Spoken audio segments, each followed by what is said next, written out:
কই তুমি? আধা ঘন্টা ধরে আমি বসে আছি। এই তো চলে আসছি জান, 5 মিনিট লাগবে। এমন একটা রেস্টুরেন্টের কথা বলছো, খুঁজেই পাইতেছি না। এই, তুমি কি ফেক আইডি নাকি? আজকে ফার্স্ট মিট আর তুমি এরকম করতেছো? রাস্তাঘাটে যারে জিজ্ঞেস করবা সেই চিনবে, আর তুমি বলতেছো খুঁজে পাও না। আরে কি বলো, একটু ওয়েট করো, আমি যে চলে আসছি। এই যে ভাইয়া, এখানে রংধনু রেস্টুরেন্টটা কোথায় বলতে পারেন? এই যে ভাই, রংধনু রেস্টুরেন্টটা কোথায় বলতে পারেন? এদিকে এদিকে, রংধনু রেস্টুরেন্ট। রংধনু রেস্টুরেন্ট কই আপনারে কইতে হইব? এই মিয়া, জানলে বলবেন, না জানলে নাই। আমি আপনার বেতনভুক্ত কর্মচারী, আপনি জিগাবেন আর কইয়া দেবো। এই আপনি তো ভালোই খাওয়া আছেন, এখানে আজেরে বসে আছেন, কোনো কাজ কাম নাই, একটা কথার উত্তর দিলে সমস্যা কি? কে কইছে আমি কাজ করতেছি না? দেখছেন না বসি পাইতে বসে আছি, মাছ আইলি তো আটকাইবো।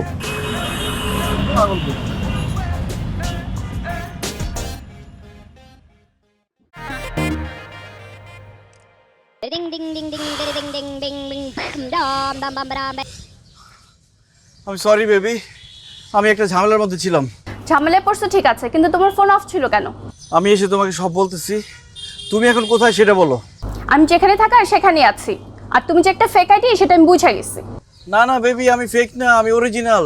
আমি একদম নেটফ্লিক্সের অরিজিনাল সিরিজের মতো অরিজিনাল। তুমি দরকার হলে আমি আসার পর আমাকে উল্টায় পাল্টায় দেখো, তারপরে যদি তোমার বিশ্বাস হয়। এখন তোমার যা ইচ্ছা তুমি অর্ডার করতে থাকো, আমি আসার পরে খাবো। আমার না খুব ক্ষুধা লাগছে, দুজনে একসাথে খাবো। হ্যাঁ,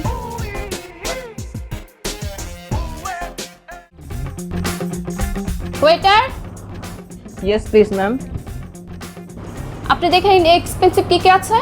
ম্যাম আমাদের এখানে যা কিছু আছে সবই এক্সপেন্সিভ, যেমন angry chicken pizza, hungry duck burger, fresh meat, seafood salad. আচ্ছা, যেগুলো বলছেন সবগুলো নিয়ে আসেন। সবগুলো? হ্যাঁ, সবগুলো।